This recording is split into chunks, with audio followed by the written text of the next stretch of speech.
Well, good morning, everybody. This is the Chi Alpha Common Tables Respond and Reflect. I'm Kaliah, your lovely host this time, and Matt. this is, Jason.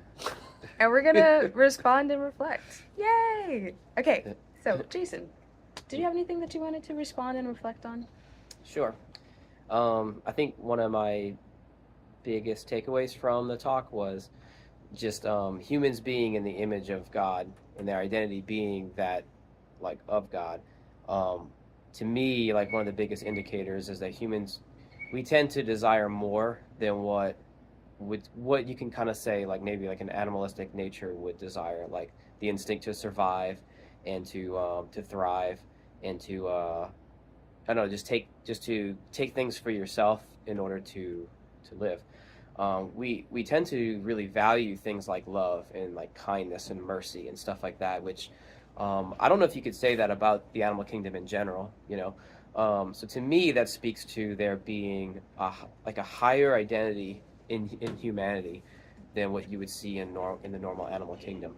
Beyond that too, just like humans have the ability to tame animals, um, sometimes unfortunately, to tame one another. Sometimes not. Like a parent can tame a child in a good way, I guess. Um, but the ability to change another creature into something else in a way, like to me, that speaks to just a higher identity within humanity. Okay, awesome. Um, I think for me, something that I really like reflected on this week or this past common table was the concept of like morality is gray. A student had brought that up this week, and it was really surprising. Just in the sense because they were saying like, oh, but everybody should have compassion and everybody should be happy. But when we brought up the concept of like, well, if it makes you happy to do absolute harm to a lot of people, ah, well then I should be living by how you were saying, and like nobody should stop me. And how we were going over human identity this week in the sense of like the Bible says everybody is made in the image of God, and so we have to respect that. If we do not, then we have to face the consequence.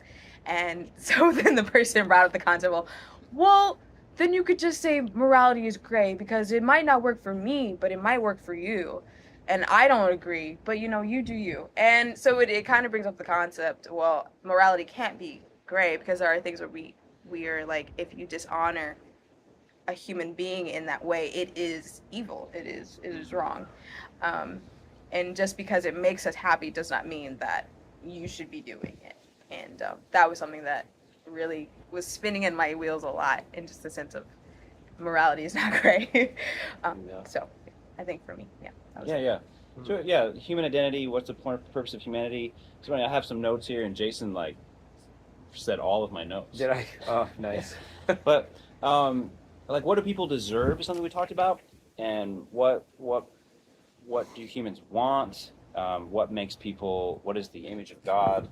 What does it even consist of? We talked about all those different things. Really interesting conversation. The conversation at Loyola was a little bit. I'd say it was frustrating to me. But I was thinking, as you were talking, so this idea that humans want to be happy. Well, humans deserve happiness. Humans deserve compassion. Which really bled into humans deserve to do what they want to do. Mm-hmm. Which then, so the Christian idea, the biblical idea, is that human beings have special value because God has made them in His image. God has put human beings on the planet to represent Himself to the planet, and part of representing Himself is this radical freedom, which if you start in the Bible, Genesis 1, Genesis 2, Genesis 3. By Genesis 3, that freedom has already had, like, literally rocked the world, and God's heart is broken. And you get to Genesis 6, and God is literally like pained at what humans have done with the freedom that He has given them. So that freedom is a huge part, which I think we'll talk about later this semester sometime. Human freedom will get on the schedule.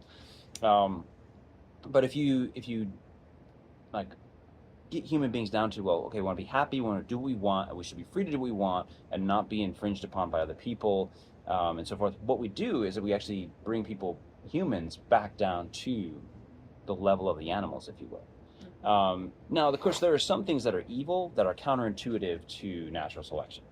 If I plan hard how to get ahead, and in that planning it's like, oh, I should kill Jason because then I can steal his iPad, which I hate. I hate his iPad. So I wouldn't do that. If I was going to kill Jason, it'd be a much better reason. Right. But like, of course, I shouldn't kill Jason biblically because Jason isn't made in the image of God. And so, of course, in the Bible also teaches that justice means if I take Jason's life, my life is in jeopardy because he's more valuable than anything I could want that he has. But in the animal world, Jason is food, right? And so I can take food for myself to survive. Mhm. And so when we just get down to the idea of, well, do what you want to do what helps you survive, but try not to mess with other people, like I've really just come back to being an animal. There's no value to me besides how I feel in the moment, which kind of feels good occasionally. Like pleasure's nice. Like we're formed. I mean, God formed us in a way that we like pleasure. Pleasure is pleasurable. C.S. Lewis says that God whispers to us in our pleasures. The desire for pleasure is actually part of being near to God. God enjoys pleasure for eternity. But if it's simply just feeling good in the moment, then I'm just an animal. And so human identity definitely is more than being happy or doing what I want. We want things that call us beyond the moment, like our truest desires. And so I think the frustrating thing for me in that dinner conversation was somebody refusing to acknowledge, even though they were bounded in on, like, by multiple people logically on multiple sides, like, no, I still just don't agree that I should want more than what I want. Even though I do want more than what I want, that doesn't matter that I want more than what I want because I should only want. It was really frustrating. We want more than we can get in the moment. That's part of like this beyond thing that Jason talked about. We long for beyond. We want to change our environment. We want to leave an impact. We don't just want to feel good. Feeling good is great. Sometimes it's a distraction from what we deeply long for, or even what we're made for. But when we're honest with ourselves, we definitely want more. And that's why we often feel regret when we take something that's pleasurable in the moment and we miss out on something more important. It's not just a feeling, oh, I did wrong. Like sometimes you do something, there's not morally wrong. No one is going to say that was wrong that you did that, but we know we forfeited something greater for that moment of pleasure. So I encourage you to be all that God's created you to be. You are made in His image. And then I also invite you this Thursday evening at Tulane Lake Hall, the theater there. We're going to have a conversation with Dr. David Carrion, a psychiatrist, with a Tulane professor, Dan Bernstein. They're going to talk about mental health and agency. Why do we want what we want? How does mental illness, depression, anxiety, how does that affect what we want and how we pursue what we want?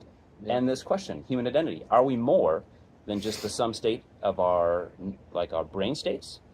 Is there more to us than that? So, God bless you guys. Meet us at the common table sometime soon.